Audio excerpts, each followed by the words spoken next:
बहू घर की लक्ष्मी होती है। बहुत ही सुंदर कहानी। जय श्री राम दोस्तों। पहाड़ों से घिरा हुआ एक सुंदर सा गांव था।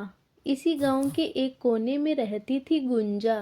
गुंजा थी तो 18 साल की, लेकिन बहुत ही चंचल और चटोरी थी। अपने नटखट स्वभाव के कारण वो पूरे गांव में मशहूर थी।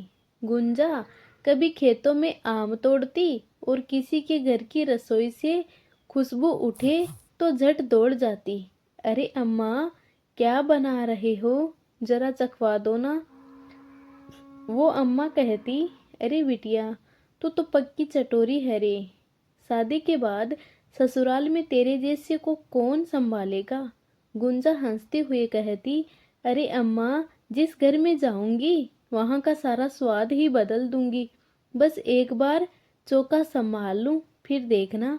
कुछ महीनों बाद गुंजा की शादी तय हो गई थी लखन से। लखन गांव के ही एक गरीब घर का सीधा साधा लड़का था। लखन खेत में मजदूरी करता था और उसके घर में बस बूढ़ी माँ और एक छोटी बहन थी। शादी तय होने के बाद गुंजा की सहेलियां उसे छेड़ने लगी। अरे गुंजा, अब तू ससुराल में जाकर भी ऐसे ही सबकी थाली में झांकती रहेगी। गुंजा ने कहा, अरे अब तो मैं ससुराल की रानी बनूंगी। सब मेरे हाथ का खाना खाएंगे और बोलेंगे, हमारी बहू के हाथों में तो जादू है। कुछ दिनों बाद गुंजा की शादी हुई। उसके चेहरे पर मासूम मुस्कुराहट थी, पर अंदर का जोश भी किसी से छिपा नहीं था। लखन साधारण कपड़ों में थोड़ा शर्माता हुआ बैठा था।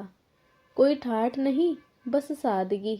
गुंजा की सहेलियां हंसने लगी और गुंजा से कहने लगी, देख गुंजा, तेरे दूल्हे की साइकिल की भी हवा निकली हुई लगती है।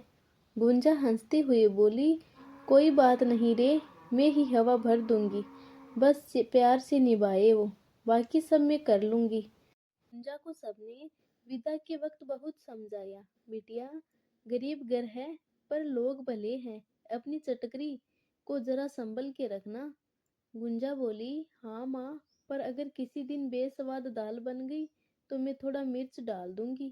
गुंजा विदा होकर लखन के घर यानी कि ससुराल पहुंची। लखन का घर छोटा सा मिट्टी का था। एक कोने में चूल्हा, दूसरे में बिस्तर। गुंजा ने चौखट पार की तो उसकी सास ने आरती उतारी और बोली, आ बहू, अब तू हमारे घर की लक्ष्मी है। जो है उसी में खुश रहना। गुंजा बोली, माँ जी, जहाँ प्यार हो वहाँ सब कुछ स्वादिष्ट लगता है। उसकी सास को उसकी बात सुनकर हंसी आ गई। वो बोली, अरे वाह बहू, तू तो बातों में भी नमक डाल देती है। फिर शाम को पहली बार गुंजा ने रसोई संभाली।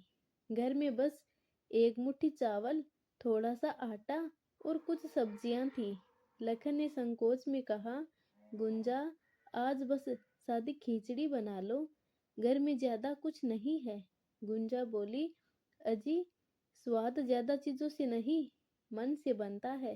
देखना, ऐसी खिचड़ी बनाऊंगी कि उंगलियां चाटते रह जाओगे।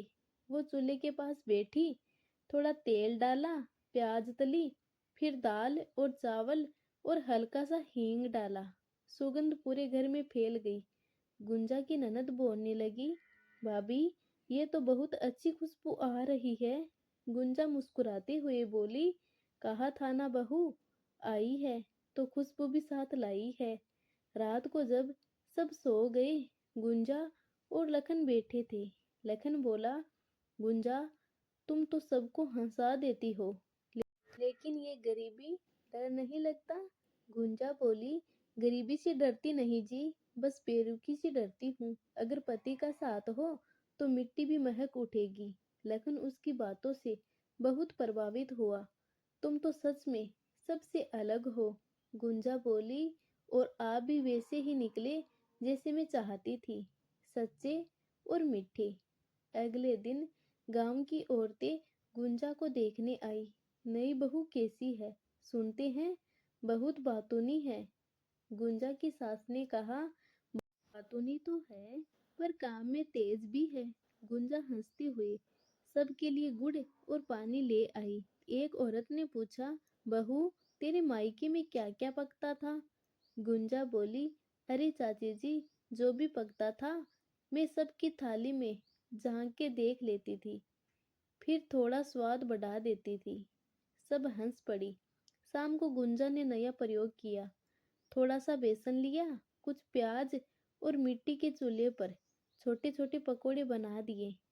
घर पूरा महक गया। ननद बोली, भाभी, ऐसे पकोड़े तो हमने कभी नहीं खाए। तभी लखन आया और बोला, तो अब से हर हफ्ते खाओगी। स्वाद में गरीबी का क्या काम? गुंजा, तुम जो भी पकाती हो उसमें जादू होता है। गुंजा बोली, क्योंकि उसमें थोड़ा प्यार, थोड़ा मसाला होता है। अगली सुबह होती है। सूरज की हल्की किरणें लखन की मिट्टी के घर की दीवारों पर पड़ रही थी। गुंजा पहले ही उठ चुकी थी। आंगन में झाड़ू लगा रही थी और गुनगुना रही थी। तभी उसकी सास आई और बोली, बहू, तो गाना भी मिठास में गाती है, जैसे गुड़ में रस। गुंजा ने कहा, माँ जी, काम बिना गाने के भी फीका लगता है, जैसे दाल बिना नमक के। तभी लखन आया और मुस्कुराते हुए बोला, तो मतलब तुम तो नमक बनकर आई हो हमारे घर में। गुंजा बोली, नमक नहीं, पूरी चटनी समझो। तीनों की हंसी से घर गूंज उठा। अब गांव की औरतों को नई बहू की तारीफें सुनाई देने लगी। कोई कहता, अरे, वो गुंजा बहू तो ऐसे बोलती है कि सबकी हंसी छूट जाए। हाँ रे, पर देखना, ज्यादा बोलने वाली बहुएं अक्सर सबका मन भी दुखा देती है। फिर एक दिन की बात है। गुंजा के घर पड़ोस की कोकिला चाची आई। उन्होंने आकर, अरे बहू, सुना है तू पकवान अच्छा बनाती है, चल आज हमारे घर आ, देखूं तेरे हाथ का स्वाद। गुंजा बोली, क्यों नहीं चाची जी, पर एक शर्त है, जो बनाऊंगी पहले आप खाओगी। कोकिला चाची बोली, अरे तू तो नखरेबाज बहू है। गुंजा बोली, नखरेबाज नहीं चाची जी, बस आत्मविश्वास है। मैं जो बनाऊंगी सबको भाएगा। फिर गुंजा कोकिला चाची के घर गई। वहां गुंजा ने बेसन के आलू के पकोड़े निकाले, ऊपर से थोड़ी सी इमली की चटनी डाली। सुगंध चारों तरफ फैल गई। कोकिला चाची ने चखा, अरे बहू, ये तो लाजवाब है।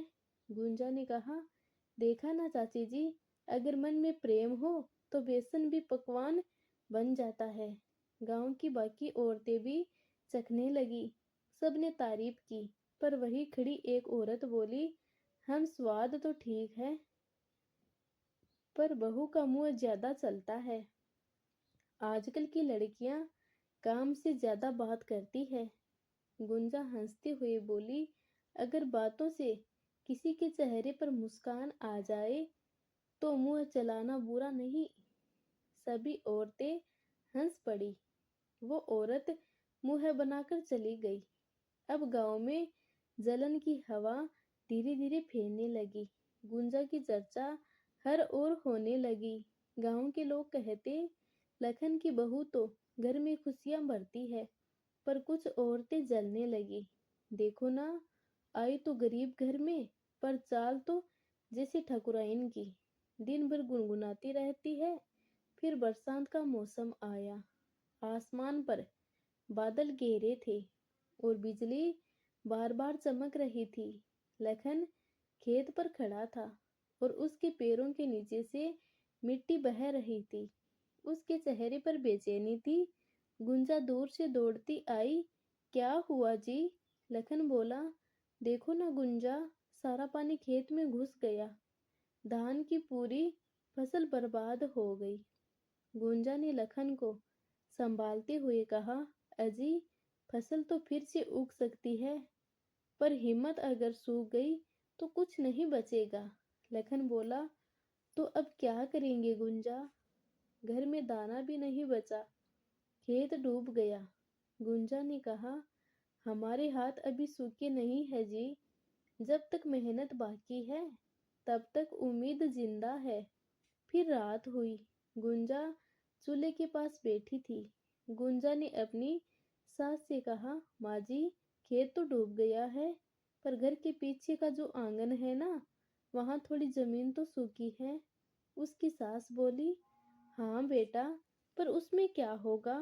गुंजा बोली, सब्जियां उगाएंगे माँ, झीलों की भिंडी, टमाटर, थोड़ी जगह है, थोड़ा भरोसा भी। लखन ने कहा, इतनी सी जमीन में क्या उग जाएगा? गुंजा बोली, आपने सुना नहीं जी, बीज छोटा होता है पर पेड़ बड़ा होता है। लखन बोला, पर हमें सब्जी की खेती का इतना ज्ञान नहीं। गुंजा बोली, ज्ञान नहीं, जरूरत है, और जरूरत सबसे बड़ा गुरु होती है। उसकी सास बोली, कर ले बहू, तेरे मन में जो जोश है वो शायद भगवान का इशारा हो। अगले दिन से गुंजा और लखन दोनों सुबह सुबह मिट्टी खोदने लगे। गुंजा ने गोबर की खाद डाली, पुराने टमाटरों के बीज निकाले और मिट्टी में गाड़ दिए। वो गुनगुनाती जा रही थी, मेहनत से मिट्टी भी सोना बन जाती है। लखन ने कहा, गुंजा, तू तो गाना गाते हुए काम करती है, थकती नहीं? गुंजा बोली, काम में मन लगा हो तो थकान भी आराम बचाती है। कुछ दिनों में आंगन हरा भरा हो गया। छोटे छोटे पौधे उगने लगे, टमाटर के फूल, भिंडी की लताएं और लौकी की बेलें। उसकी सास खुशी से बोली, अरे बहू, ये तो जैसे पूरा बगिया बना दिया तूने। गुंजा बोली, हाँ माँ जी, जब मन में हरा रंग हो तो मिट्टी भी रंगीन लगने लगती है। फिर 3 हफ्ते बाद लाल टमाटर हुए, कुछ भिंडी तोड़ने लायक हो गई। गुंजा ने सब इकट्ठा किया और लखन को टोकरी थमाई। अजी चलिए, आज से हमारा नया व्यापार शुरू होता है। लखन बोला, इतनी थोड़ी सब्जी में क्या मिलेगा?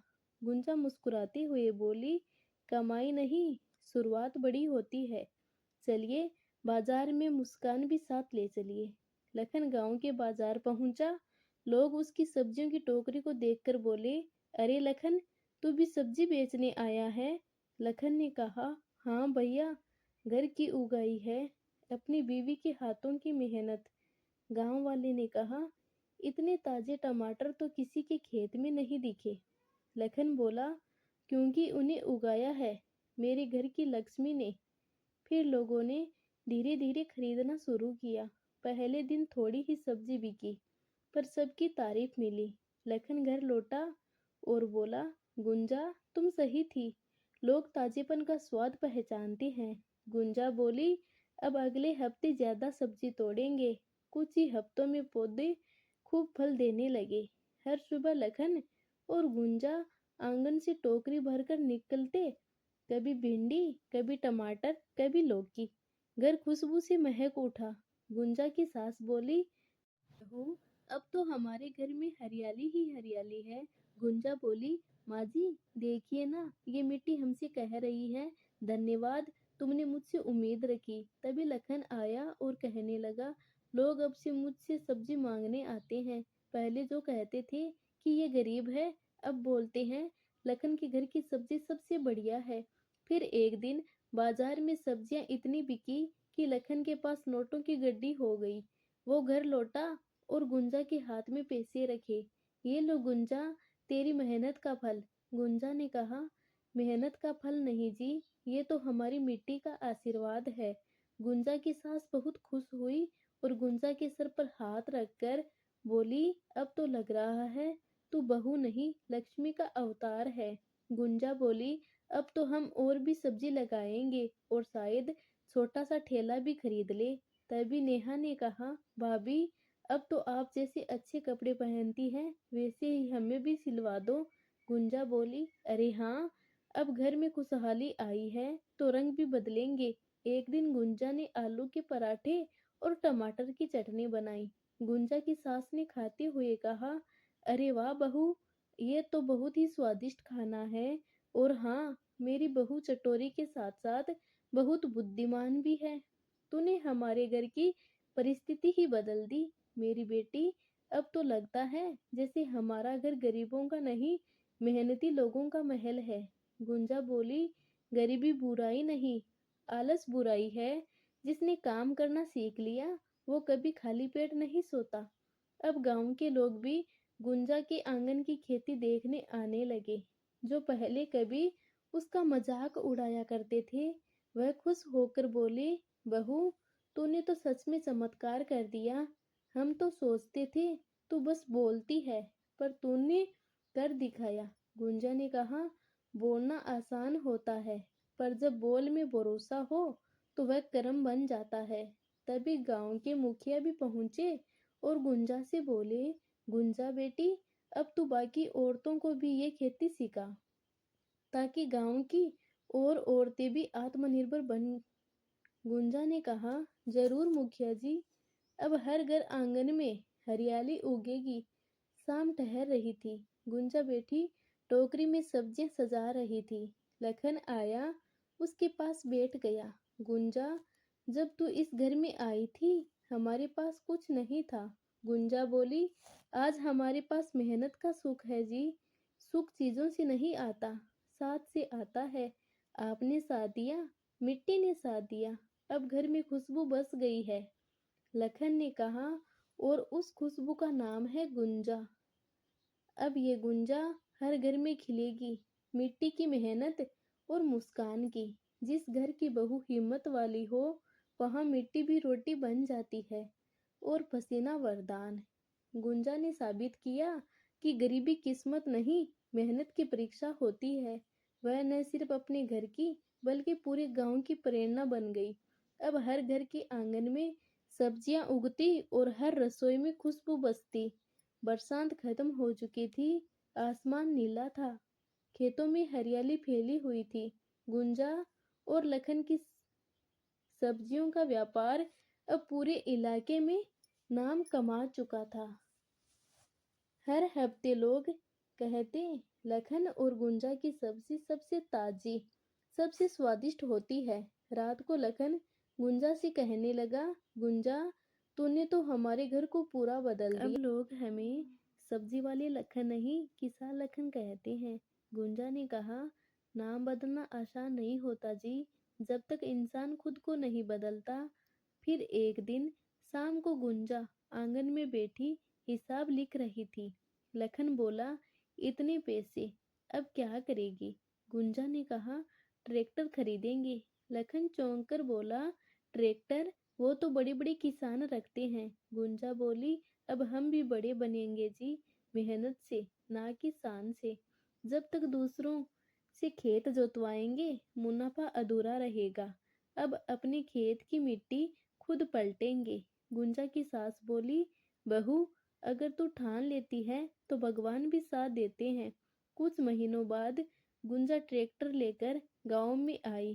गांव के बच्चे ताली बजा रहे थे और औरतें चौखट से देखकर बोली, अरे वाह, देखो तो, गुंजा खुद ट्रैक्टर चला रही है।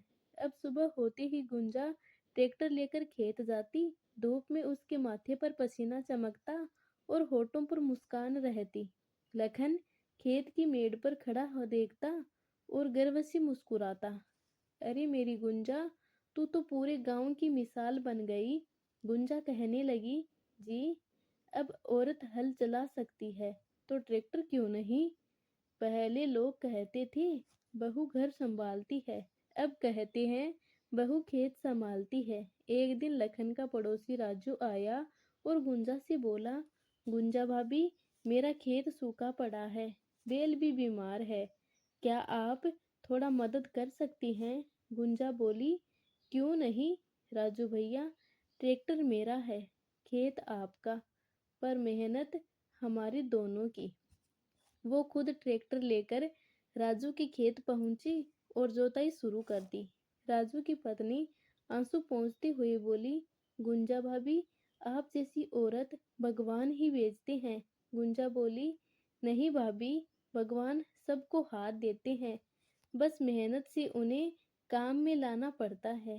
धीरे धीरे गुंजा सबकी मदद करने लगी। किसी की फसल बोती, किसी की जुताई करती और बदले में पैसे कम ही लेती। गांव की और औरतें अब खेतों में उतरने लगी, कोई सब्जी उगाने लगी, कोई पशुपालन करने लगी। तो इस तरह गुंजा ने अपनी बुद्धिमानी और मेहनत से न सिर्फ अपने घर की बल्कि पूरे गांव की किस्मत बदल डाली और गुंजा गांव की मिसाल बन गई। आज की कहानी यहीं समाप्त होती है। फिर मिलेंगे एक और प्रेरणादायी कहानी के साथ। कहानी पसंद आए तो कमेंट में जय श्री राम जरूर लिखें और चैनल को सब्सक्राइब करना न भूलें। धन्यवाद। जय श्री राम।